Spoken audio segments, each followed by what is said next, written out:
TVN broadcasts a live program called Shut Up, a program in a very common format in which young people and adults compete in a series of challenges and can win cash prizes in Chile. The show was considered a success during its broadcast, although there was nothing too out of the ordinary, especially when it came to game shows.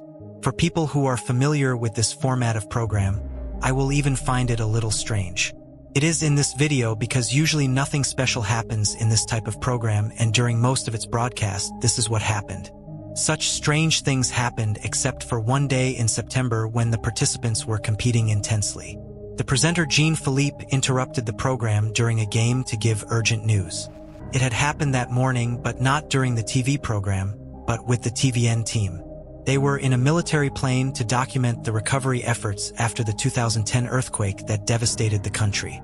This team, which included the famous presenters Felipe Camaruca and Roberto Bruce, as well as several employees, were on their way to Robinson Island cruise, but unfortunately they never got there. Jean-Philippe interrupted the program to share the devastating news that the plane had crashed into the ocean, and everyone probably immediately addressed it, including the entire TV crew. This shocking news had repercussions all over the world, especially among the main presenters of the network. The entire country, and especially RTVN, was devastated to have to report that their friends and colleagues had tragically passed away, and in the following days many bodies were found floating near the crash site along with debris, and the plane itself. It was said that the flight faced very strong winds upon reaching its destination, which resulted in 2 failed landing attempts, and on the 3rd attempt the plane made a large turn but ended up falling into the water, probably due to lack of fuel. The interruption of the television program. It was a very sad moment in the world of TV, and the situation became even stranger when divers who investigated ended up discovering that cameramen from the network were filming minutes before the crash, capturing images of all the people on board. What makes it even more tragic is that no one on board had any idea who just a few minutes everyone they would lose. It is truly chilling to watch a group of people living out their final moments, and this footage was not the only disturbing discovery on the camera's memory card. There was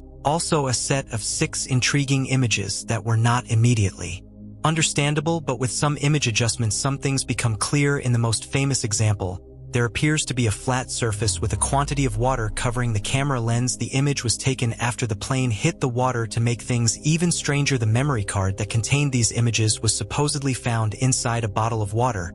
Although this has never been proven, it raises the possibility that the cameraman Ramonira knew was alive and conscious after the crash and took the photos before placing the memory card in the bottle, and this suggests that he was trapped on board the damaged vessel as it slowly sank to the bottom of the ocean with no hope of escaping the wreckage. And to this day, these images and the interruption in the TV program leave a very uncomfortable feeling in those who watch. Something fascinating about watching a live police chase can be the thrill of imminent danger, feeling that at any moment something unexpected could happen while you're there watching it all unfold without knowing how it's going to end. Some of these chases even end up having funny endings. What makes it notorious for its absurdity is, as if we're on a comfortable ride watching someone we know make the decision to simply let the fugitive escape, while other chases end in complete disasters. Throughout the history of televised police chases and confrontations with the police, there have been moments that shocked and traumatized viewers with their disturbing endings. Residents of Los Angeles had their nightly programming interrupted by breaking news about the standoff that was developing on the Harbor Freeway involving police stations, and even showing children's cartoons. The broadcast was interrupted for Daniel V. Jones, 40 years old. He got out of his vehicle and held up a sign that read, "Health maintenance organizations are in it for the money. Live free, love safe, or die." Daniel had been sick with cancer for some time and was recently diagnosed with HIV. These diseases would lead him to have a huge disdain for health organizations, and so, with the whole world watching, Daniel got into his truck with his dog, lit a Molotov cocktail, and set the car on fire. The scene was absolutely brutal, but it got even worse when he got out of the car.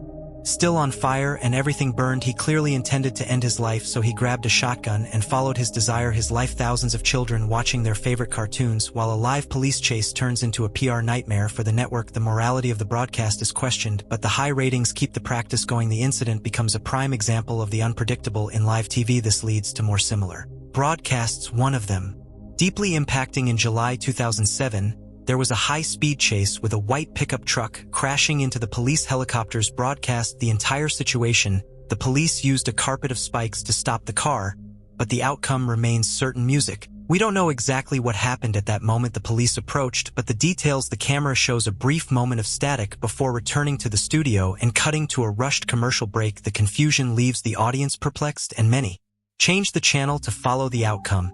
However, the shocking reality reveals itself when two helicopters, one from KNVX-TV and the other from KTVK, collide while broadcasting the chase. This results in the crash of both aircraft and in the hands of the 4 occupants on board. The distressing images were broadcast live, and the tragedy left a deep impression, especially because some of the people covering the incident were acquaintances and friends of the victims. The scene becomes one of the darkest police chases ever recorded. Music. Host Beto Warts opens the first episode of a new TV show called Erval de Verdade, or The Value of Truth. At all times, the program challenges contestants to answer a series of questions honestly while tied to a polygraph test. The test then monitors whether the person is telling the truth or not. With each correct answer, you win more and more money until you choose not to ask any more questions. They become increasingly difficult and embarrassing, and you are still with your loved ones, which makes it even more complicated. In this particular episode, we are introduced to contestant Ruth Talia Saya Sanchez, a 19-year-old call center employee who hopes to gain fame with the program while accompanied by her parents and her boyfriend Brian. By the way, they chose a great contestant to debut the program. Ruth had lived her life in a state of poverty, and the kind of money offered by the program would change her life and that of her family. She answers all the questions honestly.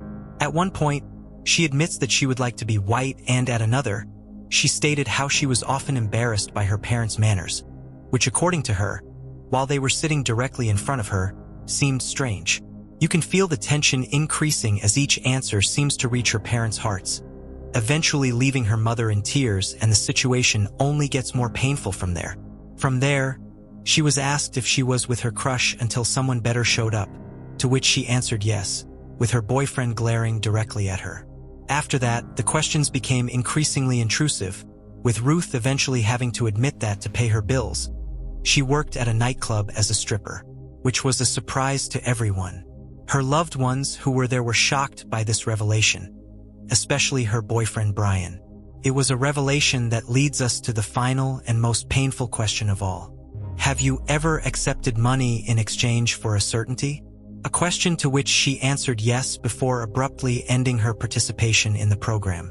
This experience left everyone, including the audience, completely shocked.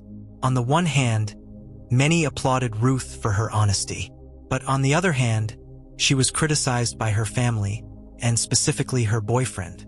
The embarrassing questions were broadcast for the entire country to watch. This embarrassing episode became so popular that the network allegedly broadcast the program and Ruth for 12 weeks in a row. They became instant phenomena, and in a way, this brought Ruth some of the fame she so desired. She made appearances on several news programs the following week, becoming a household name in Peru. She walked away with about $5,800 back. So for a moment, it seemed like the pain of divulging all this private information might actually have been worth it. Until the day she disappeared out of nowhere. There was no evidence that the young starlet attracted much attention in region where his loved ones lived, who were by his side in the Valor de Verdade program led the ES. Search forces and indeed the police found her ass buried in a shallow grave. Hers was the result of asphyxiation. It was clearly a homicide. There was only one suspect, her ex-boyfriend Brian. Shortly before Ruth disappeared, she appeared on TV with a very low energy, mentioning here she and Brian had broken up, probably due to the embarrassment caused by the series. Brian confessed to his role in Ruth's disappearance, angry at the public embarrassment she caused him and felt he deserved a share of the money she had earned. Brian visited Ruth's house, adopted her with sleeping pills, assaulted and killed her. Then he buried her body, hoping it would never be discovered. Years later, Brian was found guilty of Ruth's murder and sentenced to life in prison. The Value of Truth remained a popular series for years until it was taken off the air, leaving a series of strange memories in one of TV's darkest moments.